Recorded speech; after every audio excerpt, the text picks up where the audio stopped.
검찰이 도이치모터스 주가 조작 의혹과 관련해 김건희에 대해서 불기소 결정을 내렸습니다. 조선일보 사설은 최근에는 주가 조작 관련자가 도피 중이던 2021년 10월 공범에게 잡힌 사람들은 구속 기소될 텐데 김건희만 빠지고 우리만 잡혀가는 상황이 올 수 있다라는 피언지를 보낸 사실도 공개됐는데 검찰이 무혐의 결론을 내렸다라면서 이 결론을 납득할 국민은 많지 않을 것이다 라고 했습니다. 모든 문제는 윤석열 대통령 부부가 자초한 것이라며 김건희가 내조에만 충실했다면 애초에 아무 일도 없었을 것이라며 한동훈 국민의힘 대표 말에 힘을 실어주더니 이제는 국정동력 자체를 상실한 상황이라고 개탄했습니다. 이런 가운데 한동훈 국민의힘 대표가 어제 대통령실을 향해서 김건희 관련 의혹을 규명하기 위한 절차에 적극 협조해야 한다고 촉구했습니다. 더불어민주당은 김건희 특검법을 재발의했지요. 세 번째로 발의된 이번 특검법 수사 대상은 기존 8개의 의혹에서 새로 불거진 의혹들까지 추가돼 14개로 늘었습니다. 한동훈 대표는 김대남 전 대통령실 행정관과 정치 브로커 명태균 씨 논란에 대해서도 진상규명 의지를 밝혀 그에 얽힌 김건희 문제도 쉽게 넘기지 않을 것임을 시사했습니다.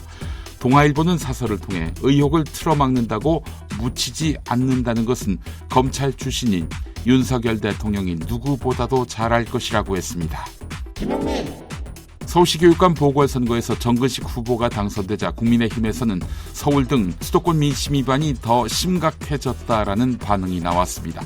이번 선거에서 나타난 서울 25개 구 투표 결과를 보면 조전혁 후보는 서울시 25개 구 가운데 4개 구, 강남, 서초, 송파, 용산구에서만 정근식 후보를 이겼습니다. 나머지 21개 구에서는 정근식 후보가 1위를 했습니다. 수도권 민심 위반 현상은 인천 강화군수 보궐선거에서도 감지되는데요. 지난 총선 국민의힘 후보의 득표율은 63.25%, 이번에는 50.97%, 민주당 후보와 한 자릿수 격차입니다. 국민의힘 서울지역 당협위원장은 당원들 사이에서 서울 등 수도권 바닥 민심은 돌이키기 어려울 지경이란 얘기까지 나온다라고 했습니다. 조선일보 보도였습니다. 이태원 참사 대응 부실 의혹을 받고 있는 경찰 수뇌부에게 책임을 물을 수 없다는 법원 판결이 나왔습니다. 다만 재판부는 피고인들의 정치적, 도의적 무책임은 질타했습니다.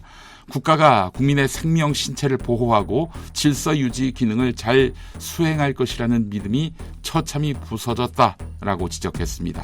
하여간 이번 판결로 이태원 참사 관리 부실 대응에 대한 법적 책임은 현장 경찰만 지게 됐습니다. 지금까지 용산서 관계자들 대표적으로 이임재 전 서장만 1심에서 유죄가 나왔습니다. 현장 경찰에게만 국민의 생명, 신체를 보호할 의무가 있다고 본 것입니다. 유가족들은 문제가 있는데 죄가 없다라는 판결을 어떻게 해석해야 하나라며 분통을 터뜨렸습니다.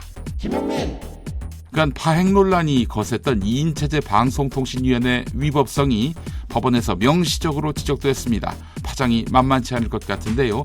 대통령 추천위원 2명만으로 방통위가 1년 넘도록 의결했던 건수만 140여 건.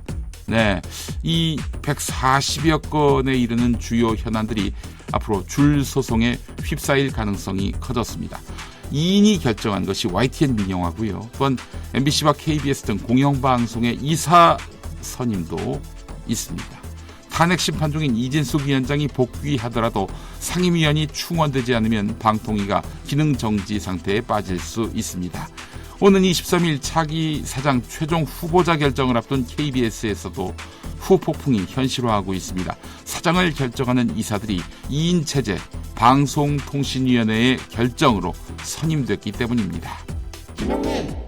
1인 가구 증가와 맞물려 고독사가 사회 문제로 떠올랐습니다. 보건복지부가 발표한 고독사 사망자 실태조사 결과에 따르면 지난해 국내에서 3,661명이 홀로 죽음을 맞았습니다. 그래서 2021년 예방법이 제정됐는데요. 현재 50, 60대의 고독사가 가장 많고 특히 50, 60대 남성의 전체 고독사의 비율이 53.9%였습니다. 5060 세대 남성은 생애 주기상 사회적 고립에 쉽게 빠지는데요. 먼저 고독사 문제를 겪은 일본, 영국처럼 사회 구성원의 외로움을 해소하고 단절된 사회적 관계를 다시 잇는 정책을 펴야 한다는 해법이 제시됩니다.